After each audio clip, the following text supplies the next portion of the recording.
Khammam pastor Ajay బాబుని రాత్రి 8:30 గంటలకు సుప్రీంకోర్టు గైడ్ లైన్స్ ప్రకారం 41A నోటీసు ఇవ్వకుండా ఎత్తుకెళ్లారట. వెంటనే నాకు మెసేజ్ వస్తే ఒక ఎస్పీతో మాట్లాడి అక్కడ ఉన్న పోలీస్ సర్కిల్ ఇన్స్పెక్టర్తో మెసేజ్ పెట్టి ఆయన ఫోన్ ఆన్సర్ చేయకపోతే, అలాగే ప్రెసిడెంట్లు ఇతరులతో మాట్లాడితే ఇప్పటి వరకు అజయ్ బాబు ఎక్కడున్నాడో తెలియదు. ఎందుకు అరెస్ట్ చేశారు? అరెస్ట్ చేశారంటున్నారు, చేయలేదంటున్నారు. ఎందుకు చేశారంటే ఆయన అనుచిత వాక్యాలు మాట్లాడారని. ఎవరైనా ఏ దేవతలైనా ఏ దేవుళ్ళైనా ఏ మందిరాలైనా దూషిస్తే నేను దాన్ని ఖండిస్తున్నాను. అయితే ప్రవీణ్ పగడాల గురించి ఆయన మాట్లాడిన విషయాలు చూశారు. ప్రశ్నిస్తున్నాడు, ఇది హత్య, ఇదిగో మా దగ్గర ఇలాంటి రుజువులు ఉన్నాయని. అంటే ప్రశ్నించడాన్ని మీరు అరెస్ట్ చేస్తారా?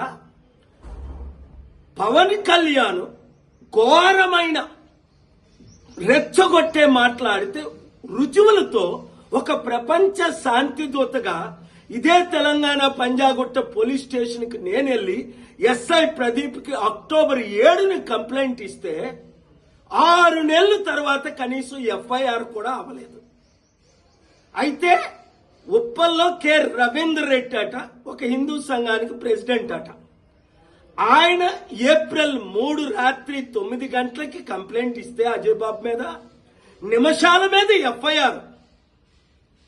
ఒక రోజులో ఎత్తుకెళ్ళిపోవడం. ఇది ఆర్టికల్ 14 వైలేషన్ కాదా? సమానత్వం ఉందా ఇక్కడ? అంటే రవీందర్ రెడ్డి కంప్లైంట్ ఇస్తే Revanth Reddy home minister CM arrest చేయిస్తారా? రేవంత్ రెడ్డికి తెలియకుండానే ఇది జరిగిందా?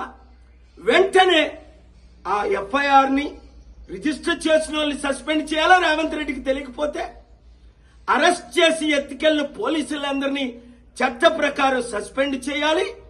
లేదు అంటే 72 గంటల్లో నా యాక్షన్ ప్లాన్ ఏదో నేను చూపిస్తాను.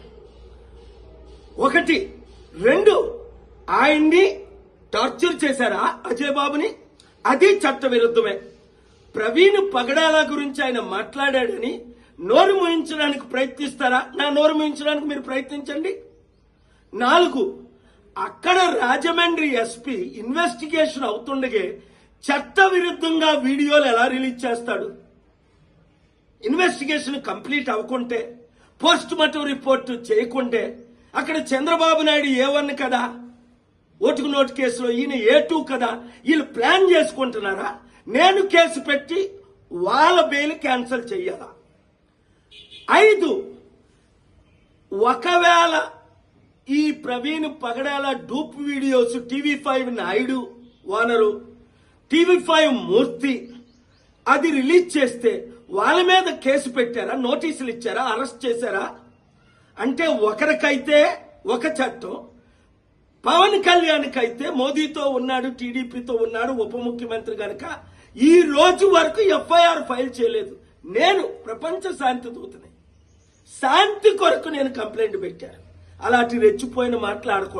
ఆ తర్వాత ఇంకా ఆయన రెచ్చిపోయాడు. అప్పుడు అరెస్ట్ చేసి ఉంటే, పవన్ కళ్యాణ్కి నోటీసులుంటే ఇచ్చుంటే మరలా ఆయన రెచ్చిపోయినట్టు ఫిబ్రవరి మార్చిలో మాట్లాడతాడా? అర్థం చేసుకోండి. దేవుడు నన్ను ప్రజాశాంతి పార్టీ ఎందుకు పెట్టించాడు?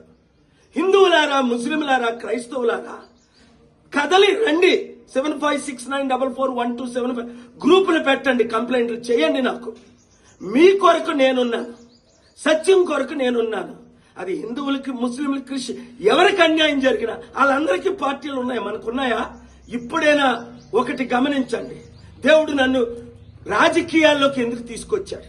రాజ్యాధికారం లేనిదే ఏదీ సాధించడం. రాత్రి మీద మిమ్మల్ని ఎత్తుకెళ్ళిపోయి మరొక మణిపూర్ తెలుగు రాష్ట్రాల్లో చేయడానికే ఈ ప్లాన్ అంతా. అక్కడ ఏమైంది? లక్షల మందికి. మణిపూర్లో ఏమైంది? 1000 చర్చిలు ఏమయ్యాయి? అర్థం చేసుకోండి. Let us come together, work together, pray together, peacefully fight together to save India, especially Telugu states. Share this video until it reaches everybody.